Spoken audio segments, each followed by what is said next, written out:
પપ્પા એવી કઈ વસ્તુ છે કે ભણવામાં કામમાં નથી આવતી અને લખવામાં કામમાં નથી આવતી? સમજી ગયા? ભણવામાં કામમાં નથી આવતી, લખવામાં કામમાં નથી આવતી. એનો જવાબ નથી પેન્સિલ, નથી પેન કે નથી કાગળ. તો એવી વસ્તુ વિચારીને તમે જવાબ આપો, શું હોય છે? એટલે પેન્સિલ નથી ને કાગળ નથી. હા. એવી કઈ વસ્તુ છે એમ? હા. હવે એ તો લખવામાં તો એનથી જ કામ આવે. પેન્સિલ ને કાગળ તો જોઈ, હિન્દી પેન જોઈ. એક વસ્તુ છે કે ઈ ભણવામાં લખવામાં એ કામમાં નથી આવતી વસ્તુ. સમજી ગયા તમે? પેન નથી ઉપયોગ થતો, પેન્સિલનો નથી ઉપયોગ થતો, નથી કાગળનો. હા, એવી એક વસ્તુ છે.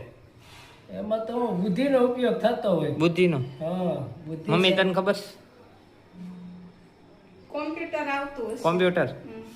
તો મિત્રો તમને લોકોને ખબર હોય ને આનો જવાબ, તો તમે કોમેન્ટ કરો. અને પપ્પાએ જવાબ સાચો આપ્યો કે મમ્મીએ, તો તમે લોકો જવાબ કયો. અને તમને ન ખબર હોય ને તો વિડીયોને આગળ વધારો અને તમે લોકો જવાબ આપો.